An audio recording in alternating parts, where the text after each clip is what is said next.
three. 1, 2, 3. Let's go.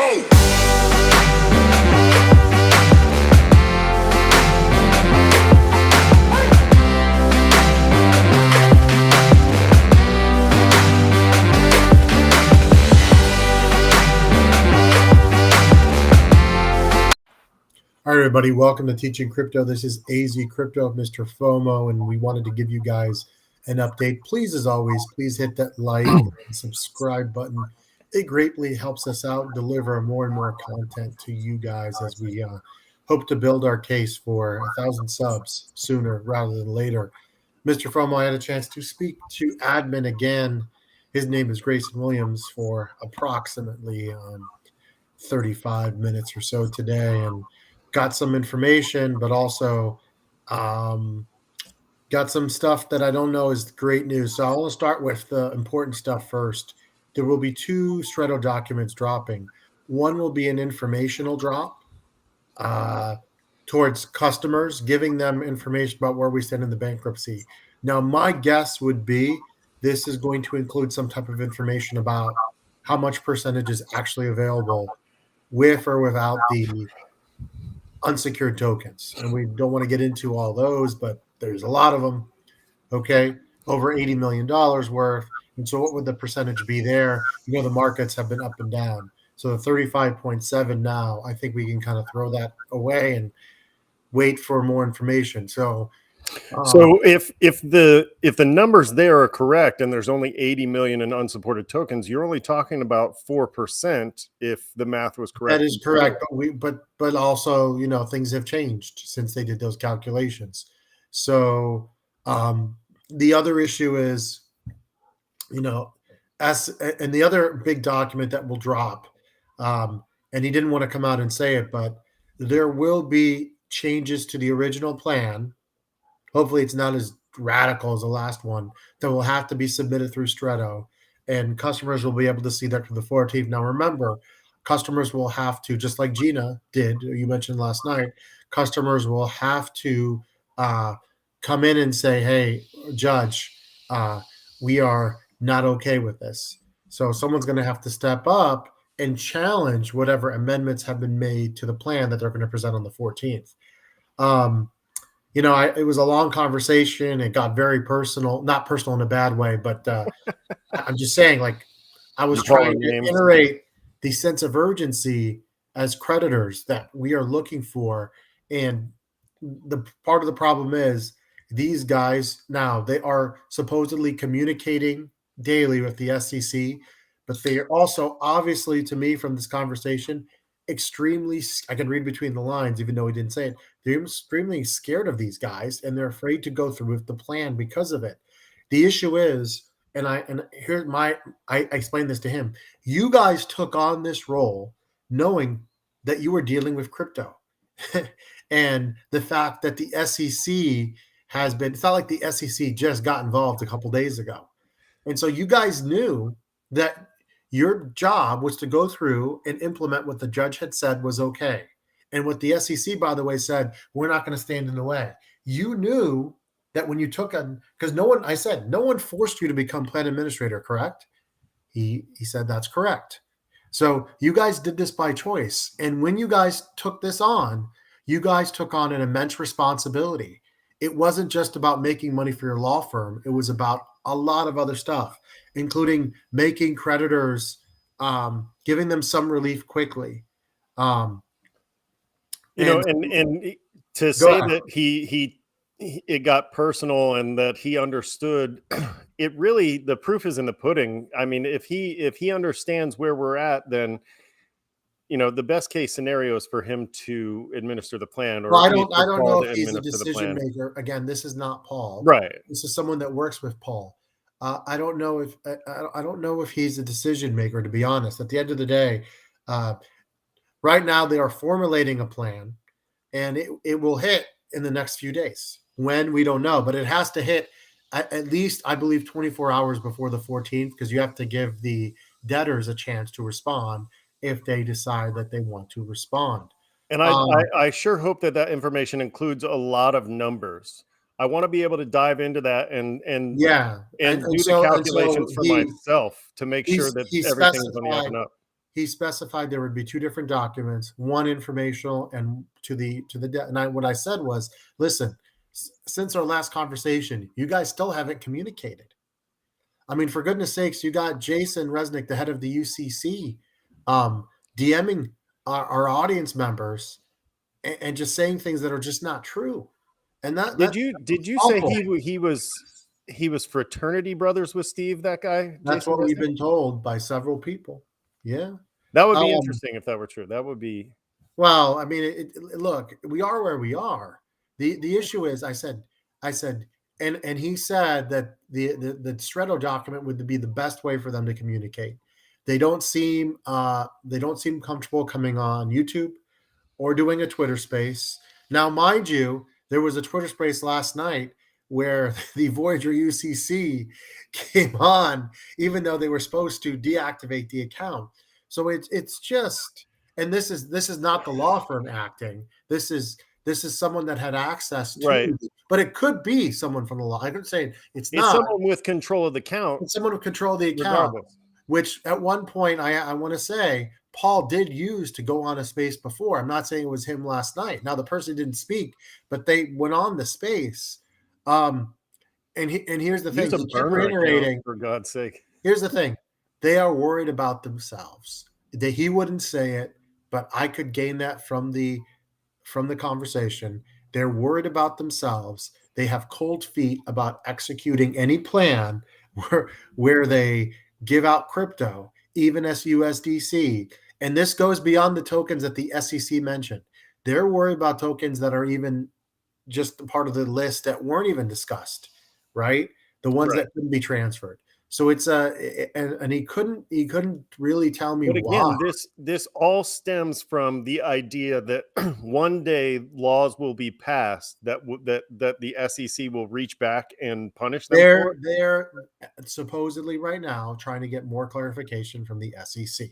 Good luck. My response was, you're probably not going to get it. And he says, well, Coinbase has been begging for clarity for over a year now. And the only way they're getting clarity is because the SEC finally sued them. So the communication, I don't doubt that there's communication, but I doubt they're getting clarity. This is just me talking, not him. I doubt that the SEC is not going to say, yeah, this is definitely going to be a security in the future and this is not. They don't know. I mean, someone did something crazy. They went on Coinbase and just did like a list of tokens that showed up, and almost all of them were the ones the SEC stated. Do you really think the SEC did a deep dive on all the tokens on Coinbase and decided here are the securities and they're not? They're not even going after the most convenient ones. If you wanted to go after projects that you could really beat, you'd be going after these weird meme tokens that keep popping up, right? But they're not going after actual criminals. There's plenty of very iffy stuff on Coinbase that were not named. But they're going after legitimate projects that have DAOs. They're going after big names, autonomous organizations. They're governed, in a decentralized way. And so that was my first concern is, well, I guess maybe they don't have a DAO or they're not truly decentralized, but that's not really it. It seems like they're just throwing darts and seeing who they want to go after next. Chili's was on Chili's, Flow, Dashcoin, really. But you think about Chili's. When you think about Chili's, they have all these relationships with all these teams all over the world, and that would have been one of the last ones I would think that they would jump on because. But what about Filecoin? Poor Filecoin is over there just being. I mean, how did they decide Filecoin over StorageCoin? Like, well, how do you? No, there's no reasoning. There's no reasoning beyond. That's what I mean. The SEC is its own mess. But it came out today that Binance CZ is going to have to appear in front of a judge, and that they're trying to freeze those assets on Binance US. So once again, it shows that there was not due diligence done by Kirkland LLC. That's twice. And if you count Steve, It's 4 because remember, FTX was insolvent for over a year, and there were funds mixed and matched between Almeida, FTX, and Voyager. Then they tried to sell it to someone that was insolvent, and then they tried to sell it to someone that the government was trying to close down. I mean, you couldn't, if you wrote a movie script, you couldn't write this. And then the guy that's ahead of the UCC at a vote of 4-3, if you don't know, chooses this guy, and this guy is afraid to liquidate tokens. And this guy is his personal lawyer. But here, let me make this clear, and I made this clear to the person I spoke to. You did not choose to take on this case. No one forced you to do this. You knew They did choose, yeah. You knew that there was going to be some risks, right? And I don't think the risks are as big as they're making out to be at all, right? 6 years from now, yes. I mean, come on. It's ridiculous. And so the SEC live your life that way. Live your life that way, not doing anything that might be illegal 6 years down the line. Good luck. Well, but this is the problem when you're dealing. It's just a foolish argument, right? The logic is barely there. But we have a problem. If they're not going to liquidate these tokens, that's a big problem. That's 4%. So I'm very curious to see what this new plan is and what this informational blast. It was described to me as an informational blast. Hey, Obi, thanks for joining us. So this informational blast, as far as I was told, is going to come first, right? So maybe, I don't know, that drops Friday, who knows? And then the new plan that they're working on will drop after. Now, again, they have to give, the 14th is a week from today. So that means by Tuesday, at the latest, we're going to be able to see it. My guess is they don't drop this today, tomorrow. In fact, I guarantee you it's not today. They're still working on it. You know, there's things that you are told, but if you're a good investigator and a good reporter, and I do have, even though I'm a teacher, I was in the media a long time ago. I do have a journalism degree. There are some things you can obtain by asking certain questions and read between the lines. They don't have the plan ready to go today. They're working on it, but they're going to file something, because I can tell you, even though he didn't tell me 100%. And listen, he did stay on the phone with me, and he shared some very candid things about him personally that I'm not going to actually talk about on the air, because I think that's only fair.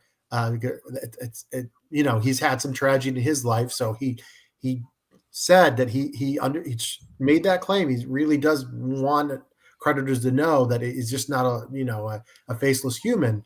The situation I told him is every day is a nightmare for creditors that are stuck.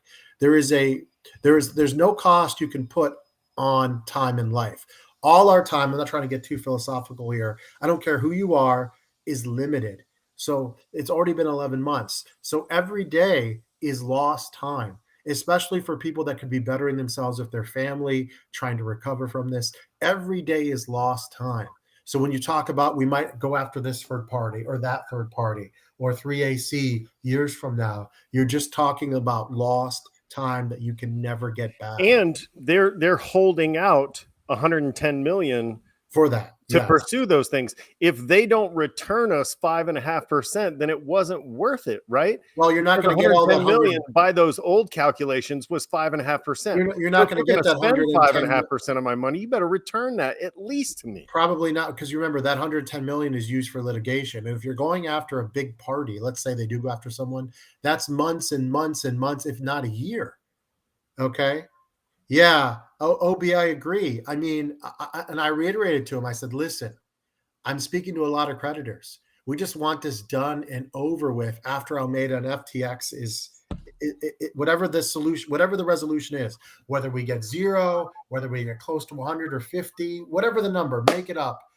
At that point, end this thing. Mm-hmm. And he was non-committal about that. And again, I don't think he's a major decision maker. I'm not saying he doesn't have clout. He's one of the lawyers, but he's not the one that's pushing the button, right? That's Paul. And Paul, as far as I know, was not speaking to anyone. This is the only guy that you can really speak to. And so again, it was a long conversation. I get the sense for sure the original plan is not going to be, remember the judge gave him 2 options.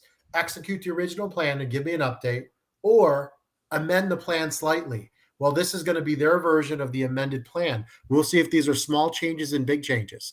It's got to be something drastically different from what they presented yesterday. Well, here's my concern. Here's my concern that we keep kicking this can down the road by offering up amended plans, because they can basically follow the judge's orders by offering an amended plan. Whether that amended plan is pursuable or not is another thing. So I did ask. They could just keep throwing plans that get shot down one after the other. I said, listen, what if you guys are not comfortable liquidating and executing the plan? Would you be open to stepping down if someone else was willing to do the job? And he skirted around the question. He did say, listen, it might take a year for someone to get caught up on all the facts. And he said that would delay you guys even more. Now, here's what I think. Yes, it would be a few months of delay. I don't think it would take a year for someone to learn the facts. Someone would be coming and knowing their job would be to liquidate the company and return as much assets as they could and finish off FTX Almeida litigation, whatever that, and that's it. They would know their role. That's kind of what Obi is saying there. He's saying, I'd like to see them settle the FTX. Yeah, Obi, he said that was not an option. He said that would carry the same risks as what they're opposed to. And I asked about that, Obi. I said, what about just cashing everybody out and letting the customer take on the risk? Having even us sign waivers that say we take on full responsibility for these transactions. He said it couldn't be done. I asked that question, Obi, and he said absolutely not. He said it's not an option to either cash everyone out or even for us to just, sign a document saying we take on full responsibility for any legal action that could be taken by taking this money based on tokens that could be labeled securities in the future. He said that's not an option. So really I said to him, I said, listen, these are people's families. These are people's futures. If you guys are not willing to liquidate, then forget about legally, morally, and ethically as a human, you need to think about stepping aside and allowing someone to come in that is willing to do it because you chose to do this. No one was forcing you to do this. And so you can't have another $80 million added to the over 100 just sitting there for years and years. You just can't do it. And as an entity, as this entire group, I know he wasn't part of the group that rebalanced, but as this has already happened, they've already sold off. Well, I asked him about that too. And so the concern here is really moot because it's been done already. And I asked him about too, and he admitted it's not like Paul is handling the Voyager wallet, right? The people that are working for Voyager are doing all this, and they've already done it before. And he said, well, that was before. That's not now. Basically, he was saying, in his own way, had they already rebalanced, they wouldn't be worried about anything. But since they didn't finish rebalancing everything, he's worried. So the process is started. Why not just finish it? So here's the problem and it's still this all comes down to the idea that one day there might be a law that maybe the SEC could come back and reach back years in the past to punish in a bankruptcy case where the judge said go ahead and approve the plan, right? Where the SEC said we're going to argue the clause later. You go ahead and give it back to the customers. Listen, if it's too much for you, then don't do it. His thing is it would take a year for someone to take over and get caught up. They've been here from the beginning. Well, honestly, I don't know if it's a good thing they've been here from the beginning. What if we settled? Yeah, so mediation, we're not going to know anything basically unless it works out. If it doesn't work out, and I've heard two different dates, June 27, June 28, right? Whatever those dates are, that would be pre-trial. Then we would get a trial date. Then it would be several months. Yeah, this whole thing is frustrating. And all they have to do is give people back USDC for these tokens. It's really, I agree with Obi here. It's frustrating to be paying all these people and still not get what we're paying for, right? Like they're taking a cut of what should be our money on the back end.